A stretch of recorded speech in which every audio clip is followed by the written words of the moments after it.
Today I'll teach you how to move, scale and rotate parts in Roblox Studio. This is one of the first things you'll do as a beginner, and it is important that you understand exactly how to use these core features. So let's add a part to the workspace by clicking the Part button.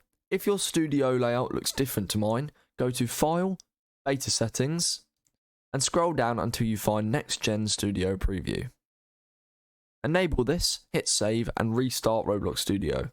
Please watch my video on this preview if you want more information on that. I'll leave the link to that video in the description. Now with this part selected, let's choose the Move tool. The red arrows let you drag the part along the X-axis. The blue arrows let you drag the part along the Z-axis. And the green arrow lets you drag the part along the Y-axis. We can also tick the snap box and change the studs we snap by to move parts by a specified number of studs. So let me set that to 2. Now, when I move the part, I'm moving it 2 studs at a time. I'll untick this. Now let's select the Scale tool. The red spheres scale the part along the X-axis. The blue spheres scale the part along the Z-axis.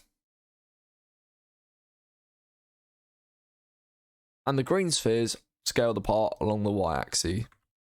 Again, we can tick the snap box and change the studs we snap by to scale parts by a specified number of studs.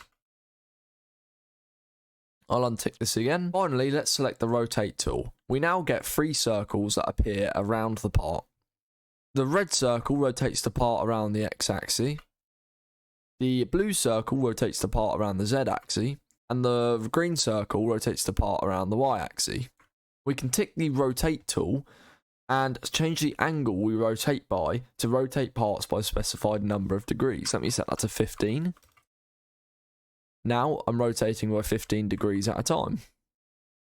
If we click the geometric button next to the tick boxes, we can enable collisions, join surfaces and snap to parts. Collisions, when enabled, prevents the part from being moved inside of another part by detecting if it is colliding with one. Here we go, so it won't go through this part, it just goes around it. If we turn this off, we can drag them into each other. Join surfaces, when enabled, automatically creates welds between 2 surfaces when they touch. Welding is a bit more advanced, so I will move on from this for now. Finally, snap to parts, when enabled, will snap parts to each other rather than colliding or going through each other.